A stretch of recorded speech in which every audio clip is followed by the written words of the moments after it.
Madam Ambassador Kirsti Narinenä, first of all, thank you for accepting our interview request, and it's really a pleasure to see you in Baku.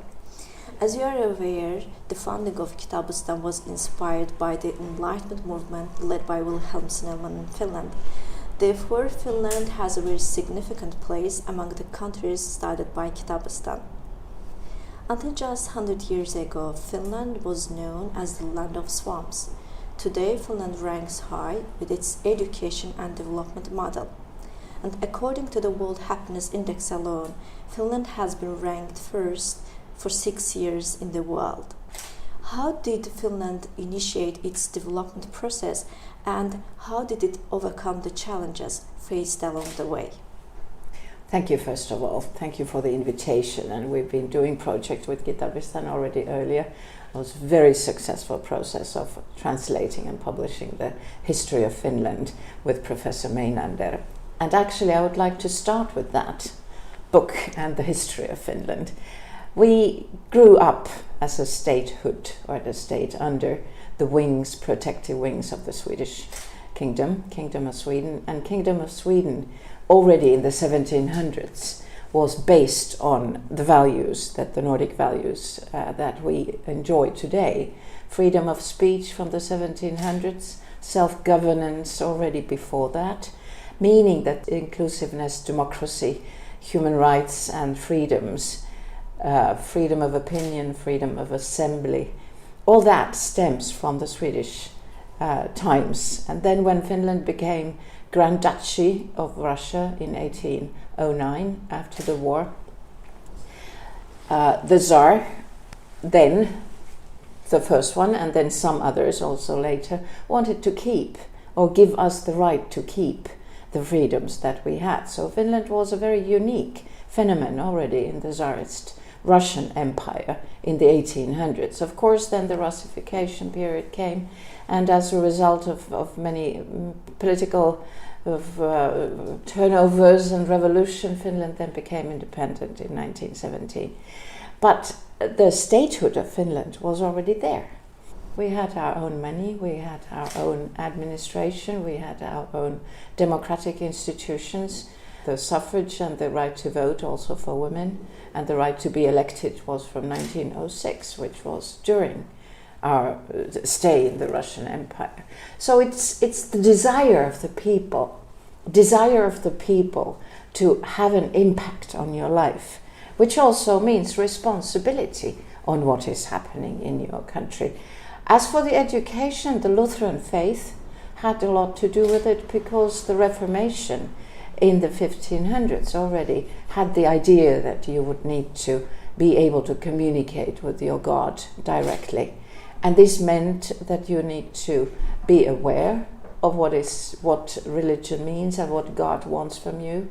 So Bible, you would have to be able to read the Bible, which means that reading became a compulsory skill for you to be confirmed, to have your confirmation at the age of 15, 16, which meant that you needed to have that in order to get married. So actually reading and education has so deep roots in the society that it's not even considered to be anything special. So we gradually built a culture of democracy, culture of education, and culture of hard work. The concept of seiso is difficult to translate into any language, but it generally refers to the Finnish people's strong will and persistence in achieving their goals. I also believe that this concept also plays an important role in the Finland's achievements of human values such as democracy, openness, and transparency. What exactly does seiso mean to the Finnish people? It has had different meanings through the centuries. Of course, then in the beginning of building the state, particularly after the war, Second World War, where we lost a substantial part of Finland to Soviet Union and suffered greatly, humanly and economically, of the results of the war. That's when seiso was really needed, when we had to integrate 400,000 Karelians into the Finnish society and find a sustainable foreign policy structures, but also economic structures, and it has never been easy. And then sisu meant that you go through your trouble, but you go through them jointly with your friends, with your society, with your family, with your village, with your community, with your friends in the office, colleagues, all that, so that you were all striving towards the same goal, and the same goal would be survival of the Finnish society and the prosperity. I don't think that we knew in the 50s and 60s when we started building society, I don't think we knew how well things will work out. I don't think so. But with the efforts of everybody joining forces kind of in unity, we also have this consensus-based policy thinking, which is a vital part of our democracy, building coalition governments, having right-wing and left-wing and different ideologies in one government, because the aim was shared, and the aim was prosperity and well-being of the people and well-being of the state. That obviously has changed. So today's very, very diverse trends in societies, that affects us as well, which means that basically we should really come back to our roots more often than we do, to think that what actually would be the benefit of the country and of the people, because that was the strength and the power that built us and took us to the position where we are at the moment.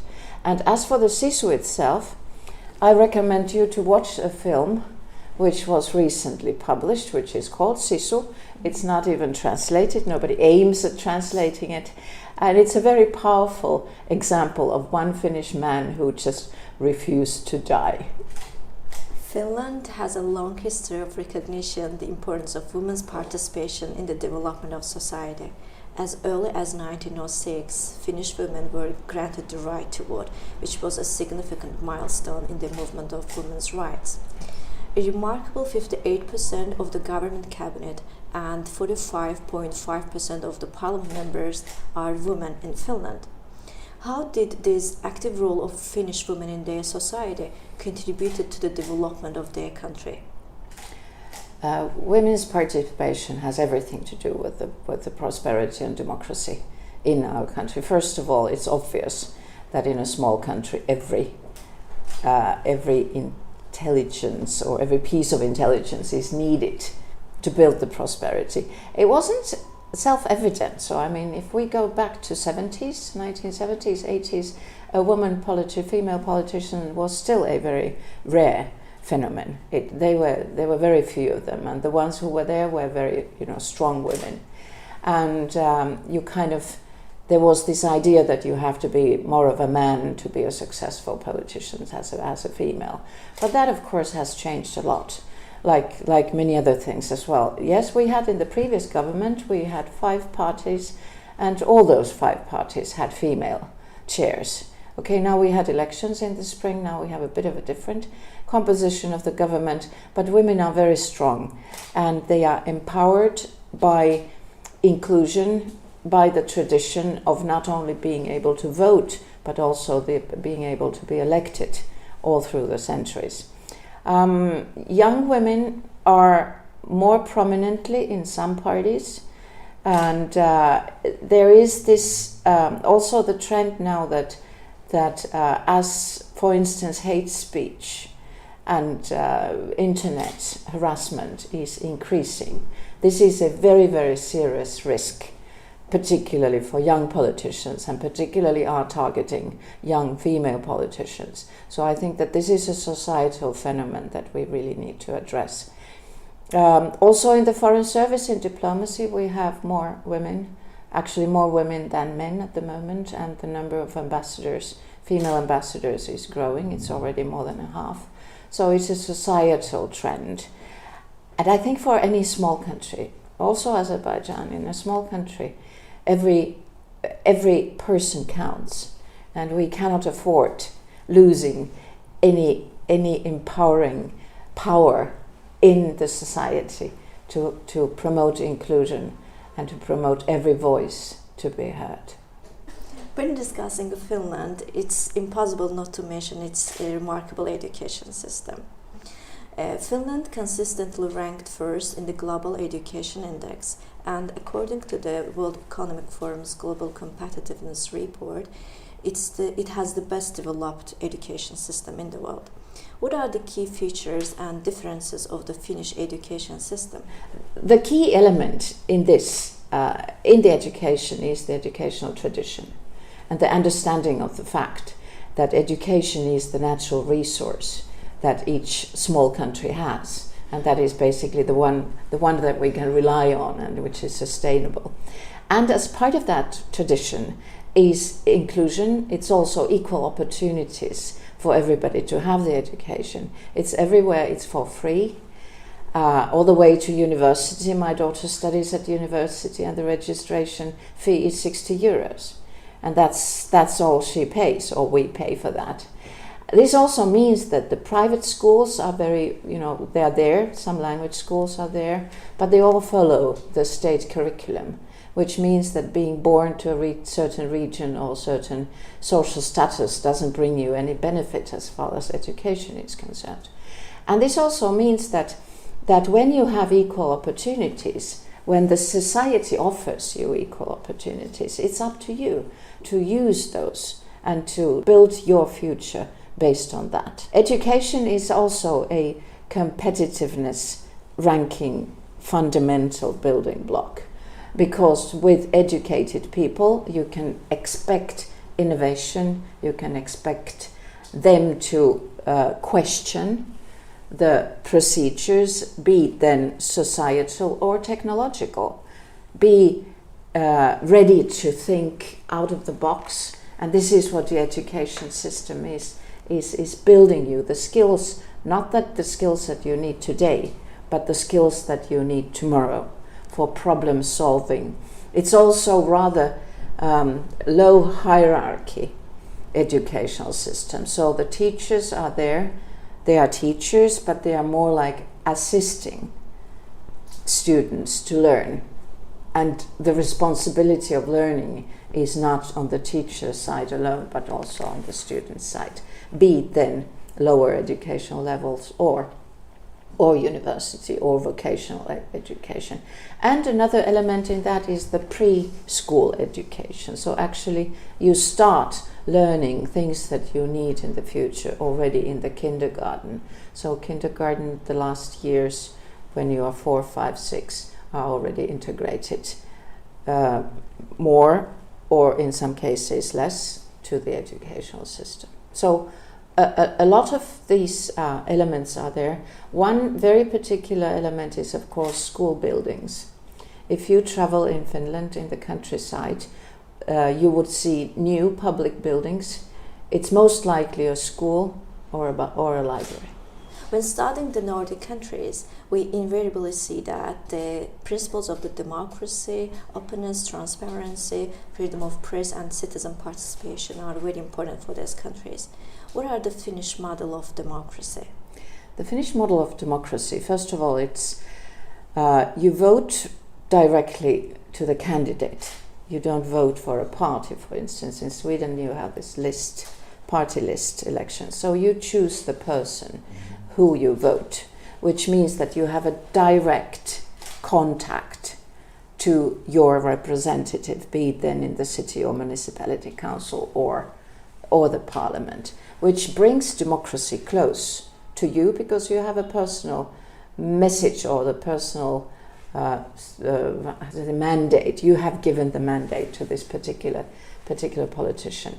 It's also the voting percentage in Finland is a bit lower than it is in Sweden, and I think that this is very important now in the last elections and in also the previous ones, that we have appealed particularly for youth, for the young people to go and vote, because usually it's the older generations who have this tradition to vote.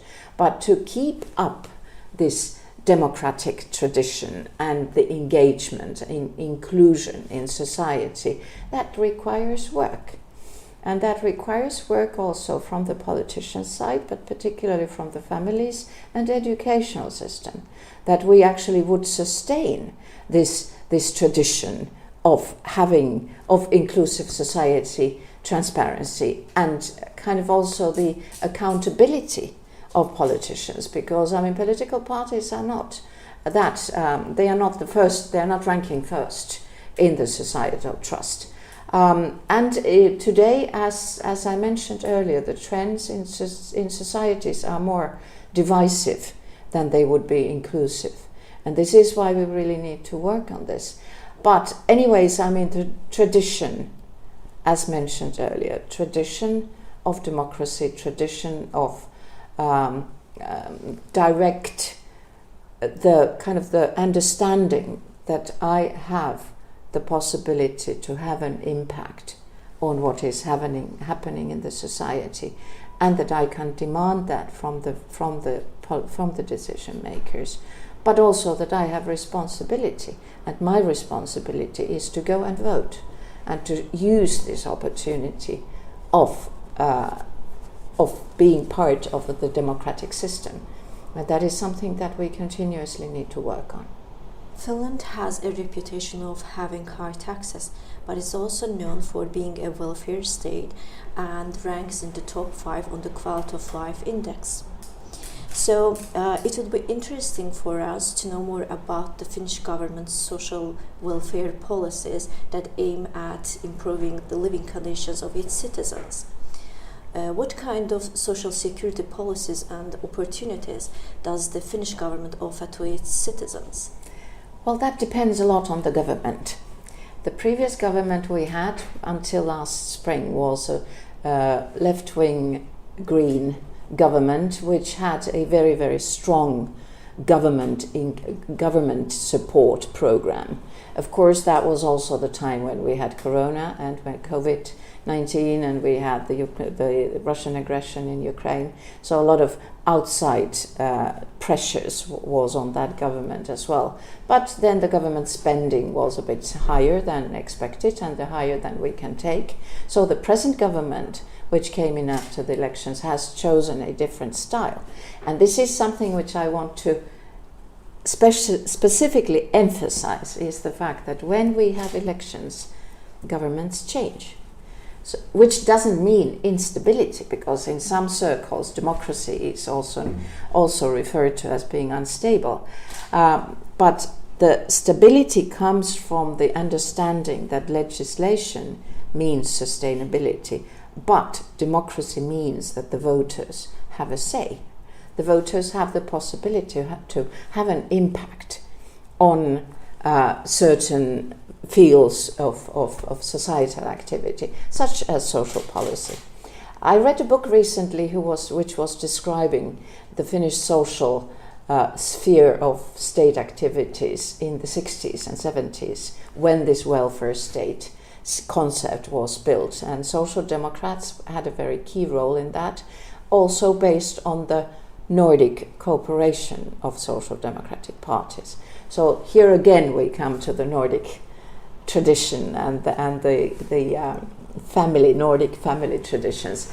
The basic principle of every government, be it right-wing or left-wing or centre, liberal, conservative, has been to take care of those vulnerable groups that every society has. Vulnerable makes you what can make you vulnerable? You can be unemployed, you can have illnesses, you can have some other health issues, or you can have a lot of children, or you can have disabled people in the family members, etc., etc. So the inclusion of everybody in the society is vital, and that's the fundamental building block of the society and of the social welfare system. And as mentioned, the other building block is, of course, education.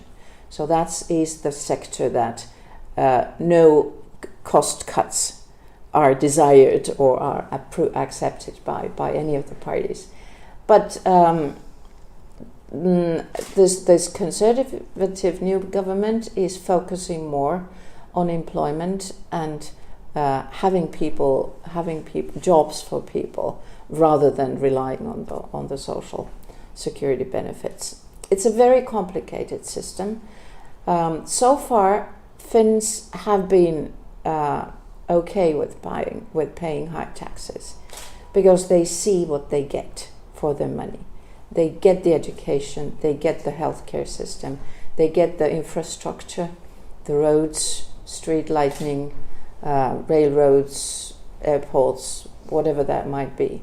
They get the energy security, they get the water supply, they get the water management, they get the waste management, environmental sustainability, etc. So you actually see when you walk around and drive around in Finland, you see where the tax money goes. And that is the best motivation for people to take part, which also has this very strong connection of democracy, openness, transparency, what is done with your money, where does it go, and the accountability of those who use public funds, including myself. I also use public funds, and I feel very responsible on how I use them, because they are taxpayers' money, and I'm also a taxpayer myself. And university and all those, low fees or no fees, that's part of that package. Yes, they are a bit higher side, but as mentioned, I think that the motivation to build your society in an inclusive manner is there, and it is strong. Lastly, I would like to address Kitabistan's traditional question to you. What book would you recommend our readers to read? Well, I obviously would say that the history of Finland is something that I hope everybody has a look at, because that is the book that is telling the story. And it's telling the story not only about Finland, but Finland as part of the Nordic family. And also all these questions that we discussed earlier. And regarding the happiness, I think I didn't come to that in particular yet. I think each country should think for yourself what are the elements that make you happy. In Finland, they are not the same as they are in Sweden or in Azerbaijan. And if those elements are there, for our society, it would be environment, nature, clean air, clean water, inclusiveness, and security. And I know that in this part of the world, in the South Caucasus, peace, stability, reconciliation, and future perspective for a stable future would be those that probably would be in your happiness index higher than they would be in ours, because we have been able to enjoy peace for a very long time, for like almost now 100 years. We joined the NATO in order to be able to sustain our peace. So being a NATO member is actually a peace project. And reading in general is important. It's important to be aware, it's important to be informed, it's important to expand your knowledge on the world continuously, every day, also using different media channels, because one media channel is usually telling one story or one version of the story. And if you read more, also national and international, you get a better picture of what is going on. And that is the channel where you can then exercise your right of your freedom of opinion, your freedom of expression, and your media literacy. Thank you so much for the response and for the interview. Thank you very much for inviting.